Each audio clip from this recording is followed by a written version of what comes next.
Hello everybody, Big Homie here, and I'm back with another League Race episode on F1 2021 here at Austria for round 6 of the F1WL Tier 2 season, the first season in Tier 2.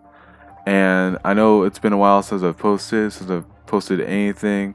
I do plan to fix that. I plan to start posting more. Definitely of these league race, some more league content, but also to get back on the Breaking Point story mode and possibly, hopefully soon, a My Team season. Hopefully a few seasons before the new game comes out in most likely July, as it usually does.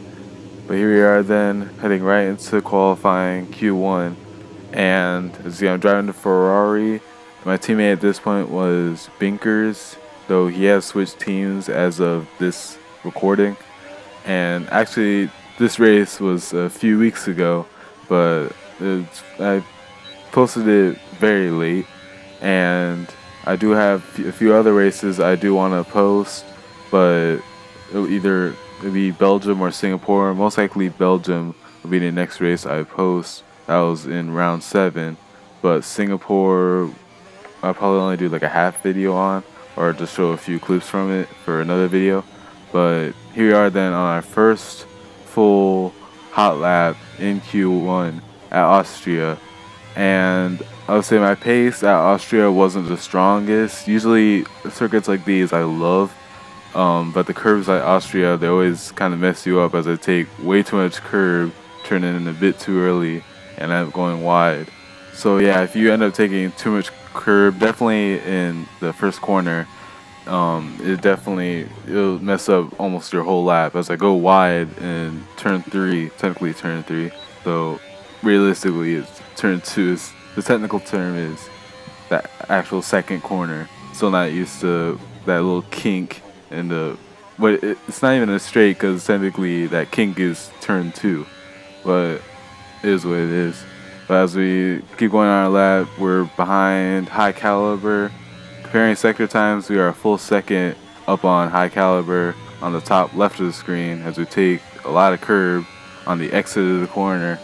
As the Aston Martin of Happy Soul gets out of the way, we swoop down into the second to last corner, taking a lot of curb on the last corner, going too wide. This is before track limits were put on strict, so it was a lot easier to abuse the curbs and take advantage while it was on regular, definitely at this time. At the moment, we're sitting in P9. Wasn't the best lap, but it's the best we could do at the moment.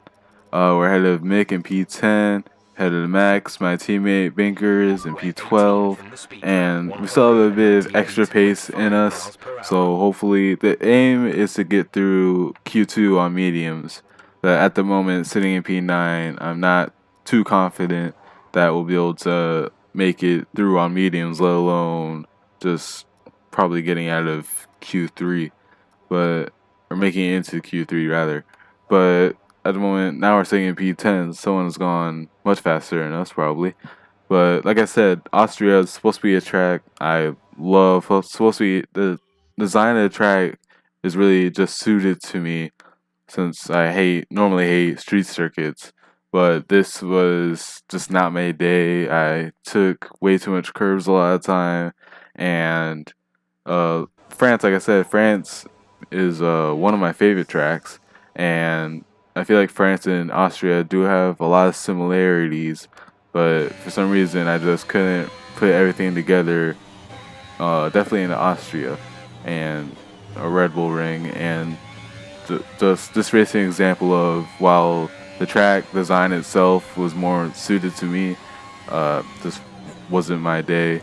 And as we again go wide, take way too much curb and end up going wide, and throughout skipping ahead to the end of the lap, we just lost too much time. We're on one set of tires too. I want to go up for another lap on the same set of tires and hopefully we can set a faster time, and that just ended up happening as we now go on for a third lap. This is a new set of tires, and it's probably enough to set 2 more hot laps. Well, yeah, definitely enough to set 2 more hot laps. And once again, we're just hesitant into turn 1, and we take way too much curb on the inside.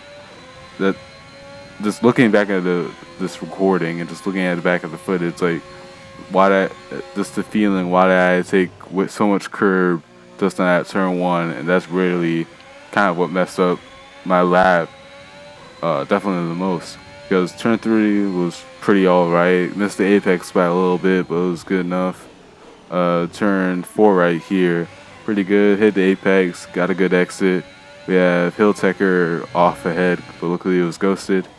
We have a good corner right here. We probably could have got on the power a lot earlier, but it was good enough, pretty average. We take way too much curb, definitely on the exit right there, and we lose a bunch of time.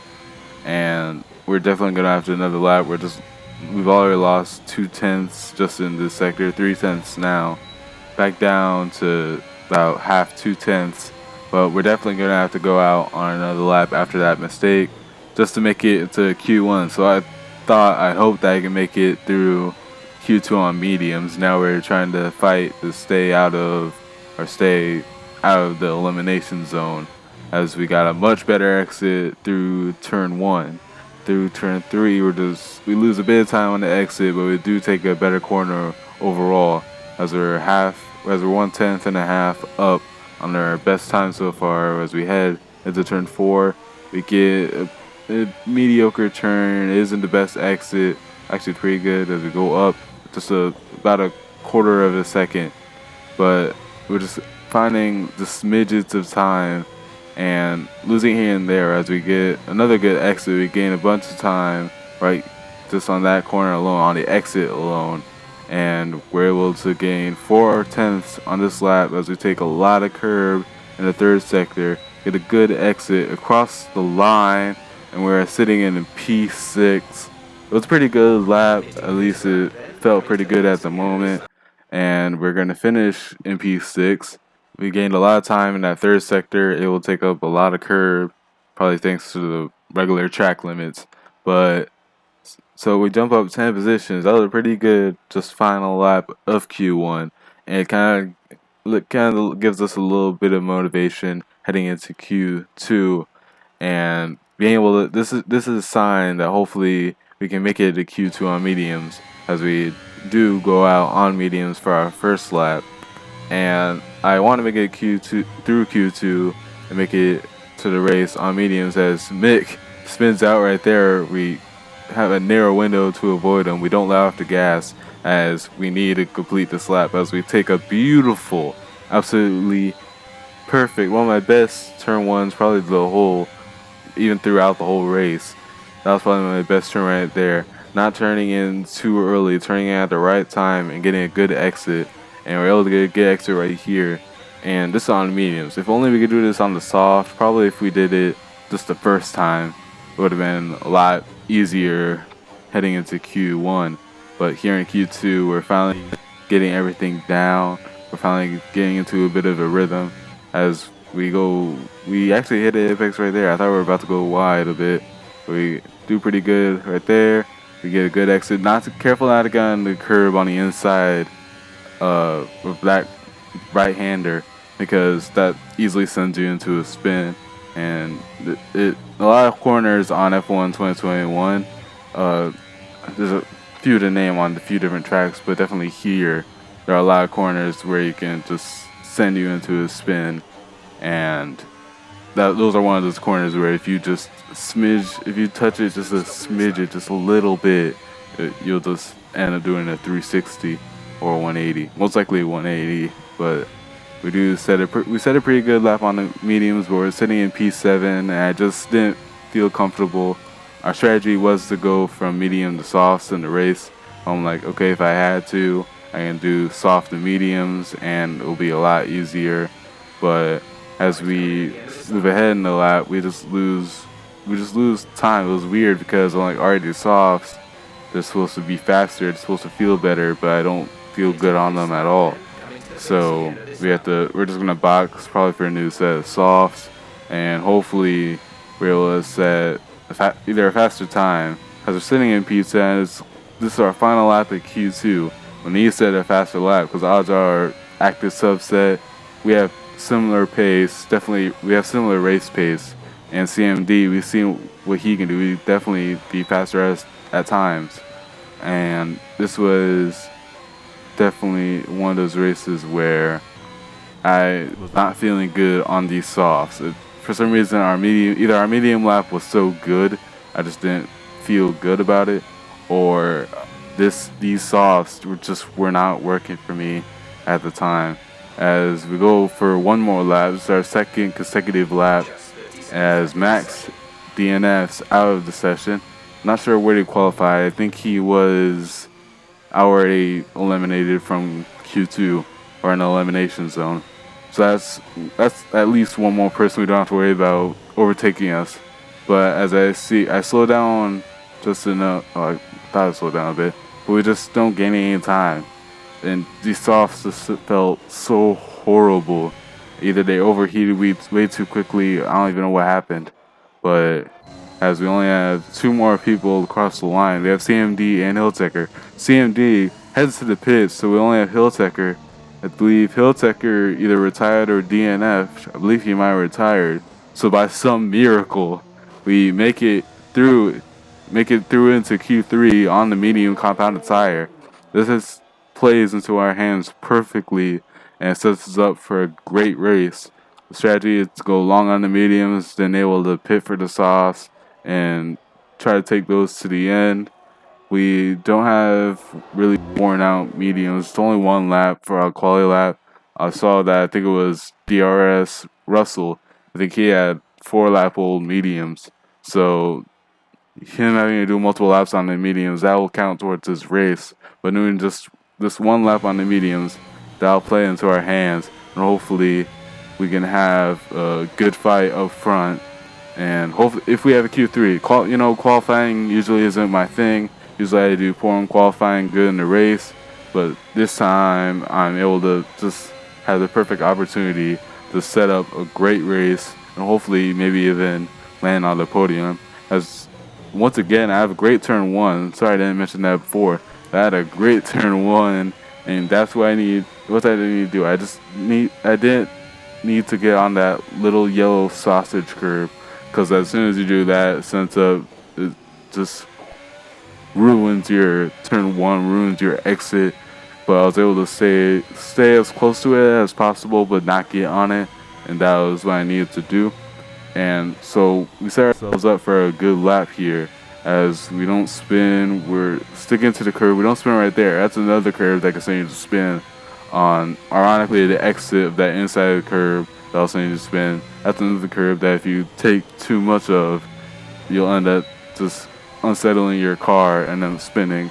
As we're 7/10, almost 8/10 behind Hunji in the Haas car. This are on equal cars. The Haas don't all of a sudden have an upgrade from the bottom of the pack to the pole position.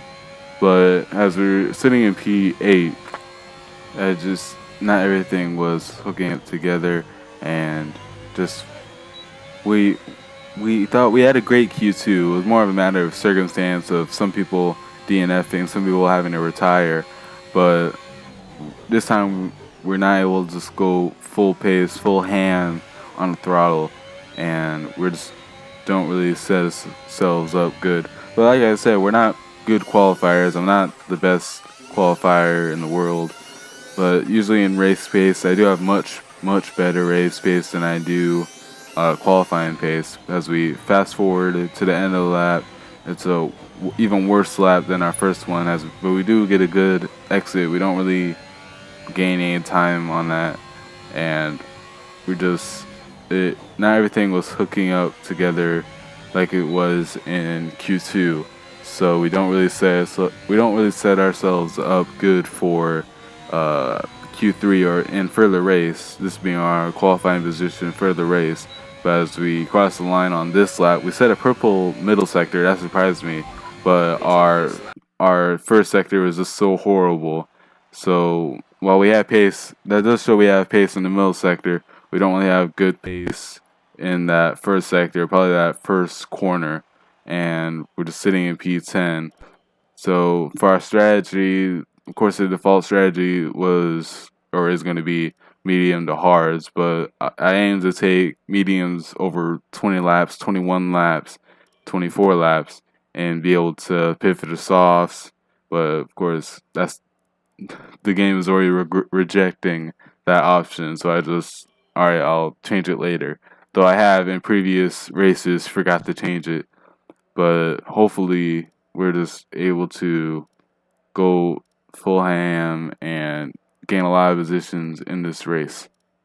But hopefully we do set ourselves up for a good race here, and I just felt confident going in the race. We had great pace on mediums, so hopefully we can carry that Q2 pace we had into the race as we skip past the formation lap.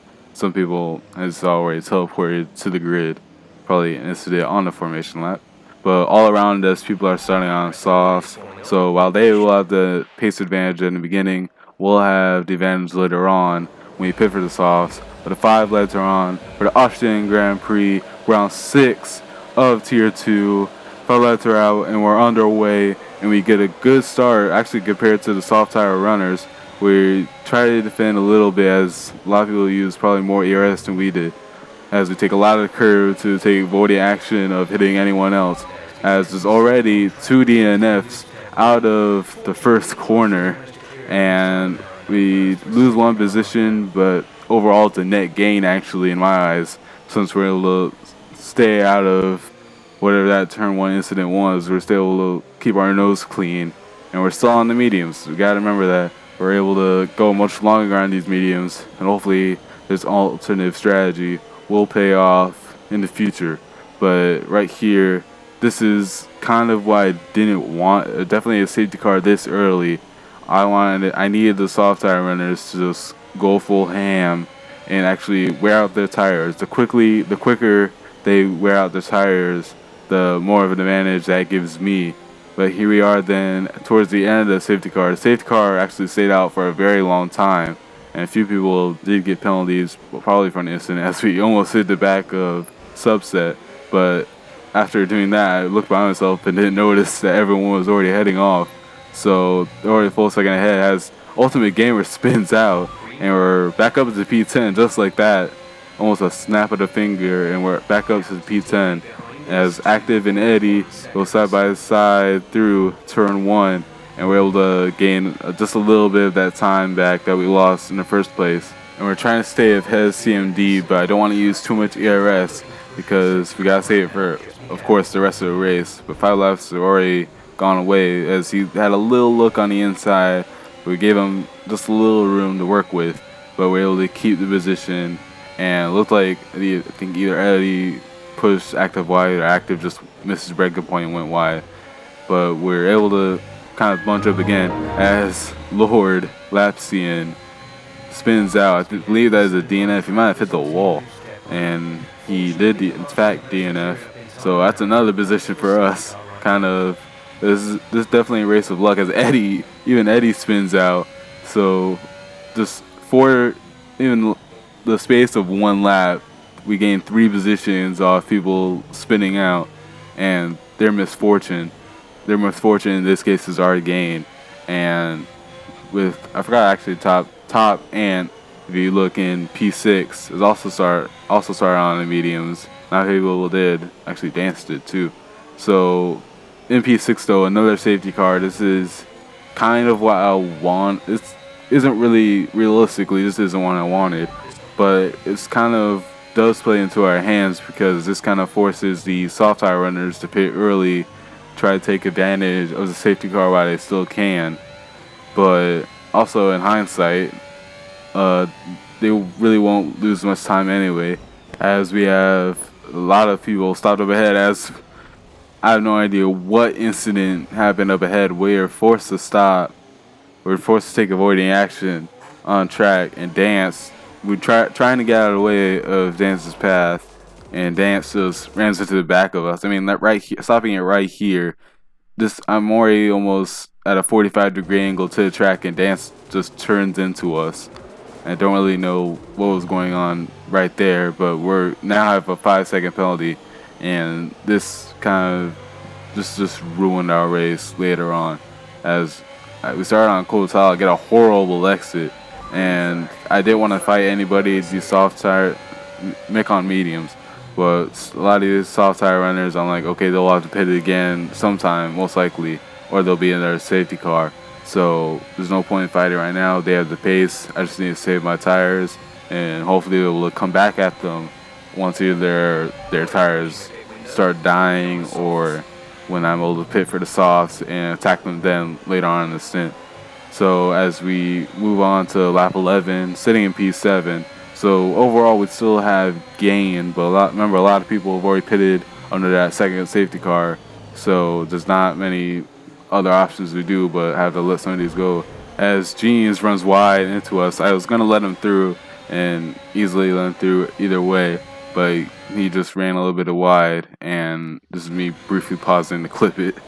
I was thinking about reporting it just as an incident, but I figured, alright, he oversteered, I can understand that, and there's really no point being a Karen and reporting to the manager about it, or to the FIA in this case. But as we skip into lap 12, we have Eddie overtaking us. Eddie, we saw, had a spin, and he pitted under the safety car. So him already overtaking us is actually a net loss for us, as both Ultimate and Eddie probably pitted under the safety car, and that's a net loss for us, as we have our teammate Binkers. I believe he might have started on the softs. Not sure if he pitted or not, but he has 10 seconds penalties, and that definitely will be very bad for him. Very horrible start. We have all the people below me, even Eddie, as we go too much on the curb, and as I warned, as I said in qualifying, as soon as you take too much of that inside curb, you're gonna spin. Same with that outside curve, or that little right-hander kink. I say outside curve, but it's really the inside curve is a little tiny bit right-hander. I'm like, alright, I've lost pace, I just went in the grass, my tires are gonna be dirty. I can pit early now for hards. I didn't really expect another safety car anytime soon, so I figured, alright, if I pit now for hards, I can take them to the end, and hopefully won't have to do two-stop or anything. Won't have to worry about it. But we have to get rid of this 5-second penalty that wasn't deserved. It was just something that happened. It might have been considered a racing incident, but we have to take it anyway. It'll go towards our race time, and or just go toward that time in general. And overall, we do lose a lot of time from that 5-second penalty, as I'll show later on. But we have James right behind us on fresh mediums, I think. I think it just pitted either a lap before me or a lap after the safety car, so he ended up losing definitely a lot of time. But we have active DNF. I think that would cause safety car. I might have missed that, or I might have missed the commentary on that. But we have Dance Ahead. He already pitted and got rid of, I believe, whatever penalty he might have had. But we are a full pit stop behind the P13. So P13 most likely P12. So this is definitely needed. But we do let James pass easily. James on the fresh mediums, he's gonna have the pace advantage, as we do set a green sector with the less amount of fuel we have, and on fresh hards even. But James on the fresh medium compounded tire, he's definitely going to be the fastest just out of us personally. But as we're going to see, he's going to be the fastest on circuit even, as I believe on this lap he's going to set the fastest lap of the Grand Prix for now. But as we set a personal sector, our mission here is just try to follow James as quickly as possible, and hopefully, as he does set the fastest lap, as I just said, he sets the fastest lap, and if we could just stick with him, he's going to just become a horse to our carriage, and we're able to just follow him and hopefully be able to catch up to the rest of the pack later on. So yes, we use him as a horse and carriage, just make the plan a lot easier. Hopefully there's not another safety car. There is another safety car that would have put a wrench in our gears, and definitely mess up our entire plan, our entire makeshift strategy as we go along. But hopefully, if there is another safety car, as I say that, there is a virtual safety car, luckily. At least it's not a full safety car. If there's a full safety car, I'd be a bit more worried. But if the VSC is short, pretty short, maybe it's just a little debris, or maybe a front wing on circuit, I don't see a DNF. It's almost a full lap before the VSC ends. And luckily we don't get a drive-through penalty, but both Hilltecker and P14 and James up ahead do get a penalty. So, and we lost a bit of time as I kind of let off a bit, but we don't have to go through a drive-through penalty, so that we lucked out a bit there. But I believe Hilltecker is headed to the pits. It's on the mini-map. Hilltecker heads into the pits and served a drive-through penalty, assuming. And he has even a 5-second penalty added on that, so bad luck for him, horrible luck even. And we not able to, past this point, we're not able to hang to the back of James. He's on still fresher mediums, and we're still trying to put in the laps on these hards and gain more of a rhythm, put in more rhythm. And we have Dance up ahead still, and he's gained over 10 seconds on us. So, at least 10 seconds. He's gained a lot of time on us already, even with the VSC. But we have chipped that bit down. This is P19. I do skip a lot ahead. The cars behind us have already boxed and already pitted. We have LFC Josh right behind us and Aston Martin. And we were planning on letting him pass. Luckily, he doesn't go for the move right there. Actually, I kind of wanted him to go for a move right there. But I don't get the best exit out of the last corner right there onto lap 20. And I'm kind of thankful that, because we're going to be able to have DRS down the straight right here, down to, I won't say two straights, both straights actually, both right here from turn 1 to turn 3, and from turn 3 to turn 4 we'll have DRS. But I wasn't planning on overtaking him again. Like, he's on fresher mediums, most likely going to the end on those mediums, and we just have to stick close to him. Hopefully we'll be able to gain positions later on. But we're definitely going to need a bit of luck on our side on this one, as if most of these medium tire runners are going to end, this is our race position. These are our final positions, and we need to beat them on pure pace. But at the moment, sitting on these hards, we're not going to have that tire advantage until later on, once those mediums start wearing out. And with pit now going on to lap 22 with 14 laps to go, we have CMD right behind us. He does think about the move, but backs out of it. But he's easily going to overtake us on the straight with DRS, probably not using too much ARS down the straight, as he doesn't overtake us that hard. He didn't use that much ARS, I believe, but as he doesn't have his light flashing. But we do luckily get DRS down the second straight, so that will help a bunch, as we're just sitting back. We can't really attack anymore, as these medium tire runners are going to be much faster than us, and there's not much we can really do about it other than sit back and try to hang on to them and be prepared once those mediums start wearing out and these hards really start rubbering in and kicking in, and be able to start setting those faster lap times. As we go on to lap 24, we now kind of in limbo. We aren't really catching CMD at this point. He's created a gap to us as Eddie Art 12 has DNF, and he's brought out the safety car, and this is exactly what we needed on these hards. But I do figure while the safety car is out, and with only 14, we're in 12th out of 14, the best decision right now would be just to pit and take advantage of this and try to get on fresher tires and be able to attack. Because at this point, I was thinking, alright, most people are going to pit. While we would gain positions, there are 12 laps left. We're not going to be able to keep them back on these worn hards while they're on fresh, either softs or fresh mediums. Most likely medium. I think most are going on the medium. Yeah, softs rather. So with all these people going on the softs on worn hards, that wouldn't have been the play. So we're sitting in P13. I believe one car went through. That might have been Dance that was behind us. And as Hilltecker still behind us with a 5-second penalty, but I think he may serve it while he's in the pits.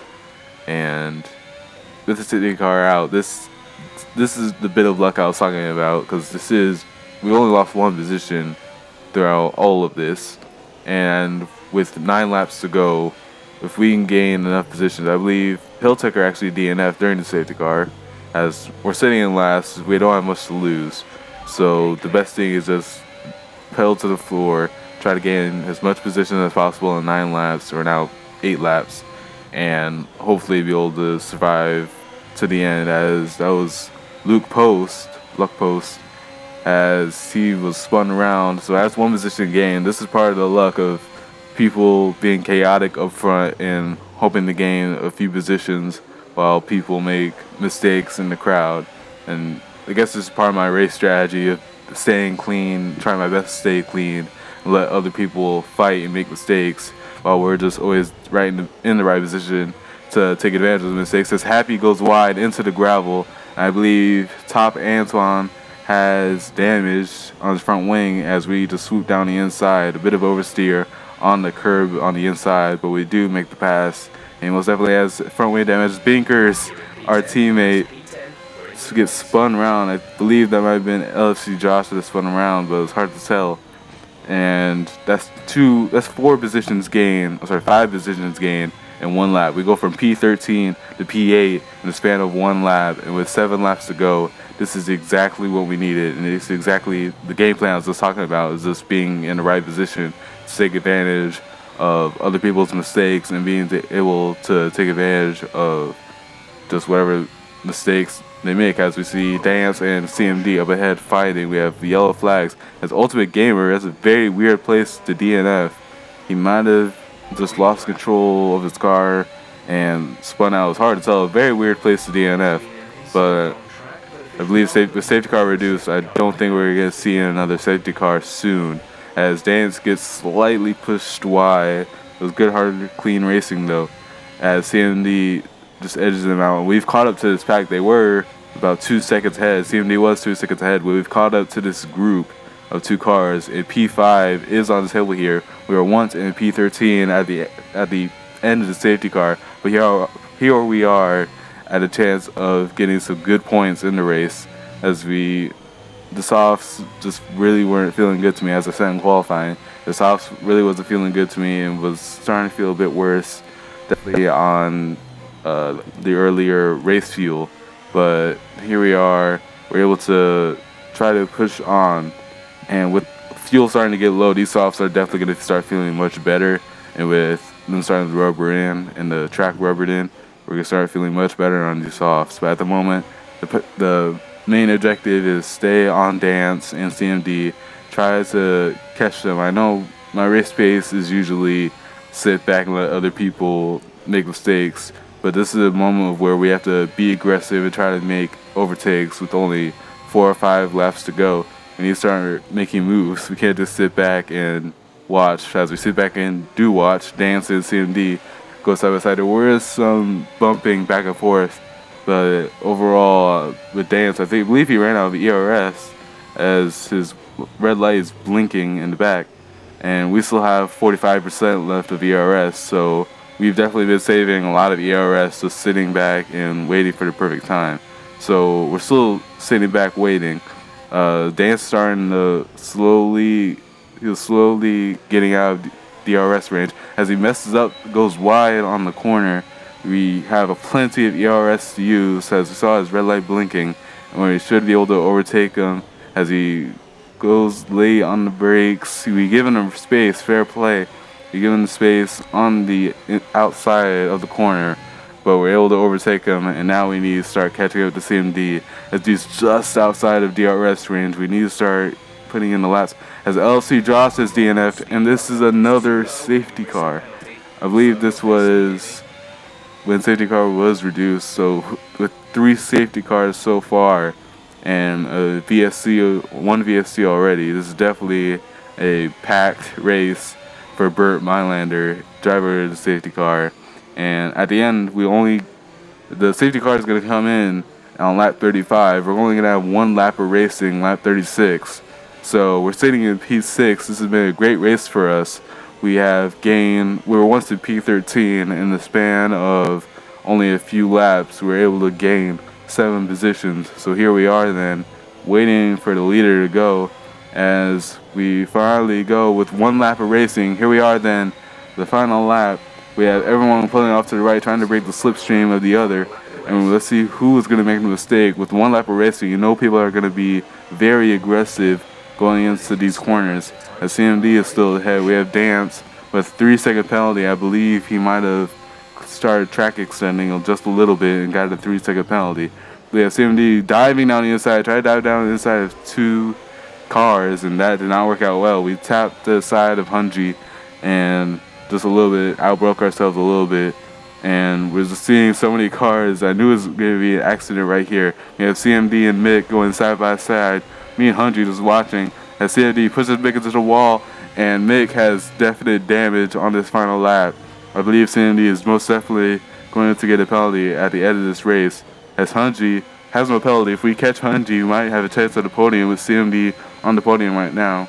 Henig on worn mediums, we might have a chance to catch him, but in these final 2 corners, he takes it well enough, goes a bit wide, but either way, he's able to stick there and stick with most likely P3 and most likely P4 for us.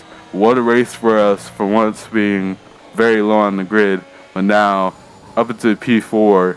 What a race for us, and what a result for the team.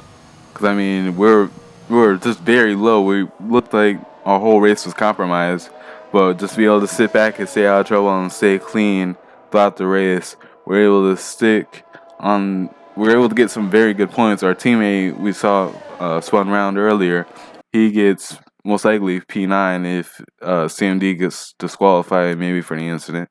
I believe he did at the end of the race, does get disqualified, so we get B4, our teammate gets P8, so it's not a bad result at all.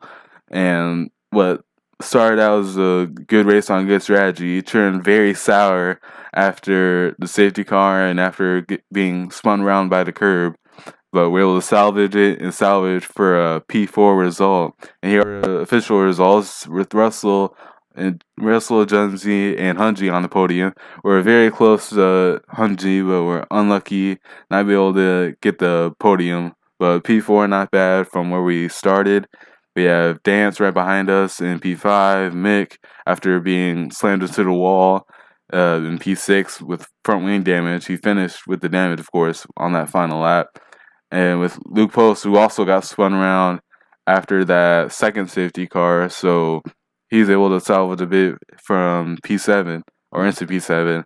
As I mentioned, Binker's been spun around with a lot of salvaging in the race, a lot of people spinning, but we're able to recover. Top being in P9, Happy, who we also saw go wide into the gravel, being in P10, and that'll be our final result for the F1WL Austrian Grand Prix. This is actually our only second points finish of the whole season. We've had some very, very poor luck, and with half the season already finished, well, at the time of recording this, according to commentary, we are in round 10, but just throughout the season, definitely during the first half of the season, with only 2 points finishes throughout. I missed round 1 in Bahrain.